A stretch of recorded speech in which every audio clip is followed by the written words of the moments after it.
Ano, pero dili na nato siya makita. So, inana po ang himo ni sa ato ang Ginoo nga si Jesus Christ. Nagpabilin ang iyang pulong ug mingpuyo uban kanato ug dili na nato siya makita. Asa naman nato siya makita?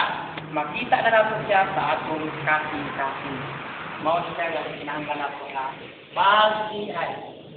Nagpibilang ginabalik-balik sa kuha, pag-ingon sa pare, kung sa manang diya ay good sa mga diya, wa nato nasabtan, pagpalawom nga ang Ginoo manausap kanimo ko. Kaupat, balik-balik ang Ginoo mana kaninyo, manausap kanimo.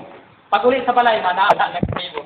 Nag-away naman. Nga naman, wala nato natagaan o pagtagal. Kung paunsa siya, God is present. Kung di nato siya karoon kay sultan, sa ato ang topic, sa divine inventa of Athena, 10th Jan of the Cruz, ni 10th Augustus, ni 10th Terence of Bishop, Anong nangasan ko sila because of this AI. So, bago pa lang yung na lungog. So, throughout Philippines, ako pa lang ang naarin na nakahuman sa training sa Manila, sa missionary, sa divine healing.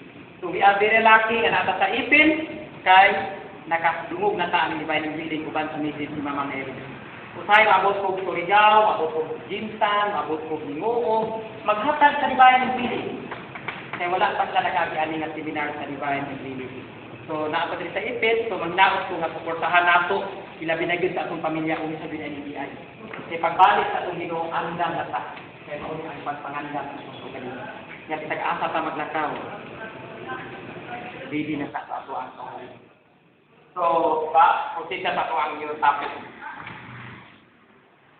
So, ang atong topic karon mao ang secret, the three secrets of Fatima.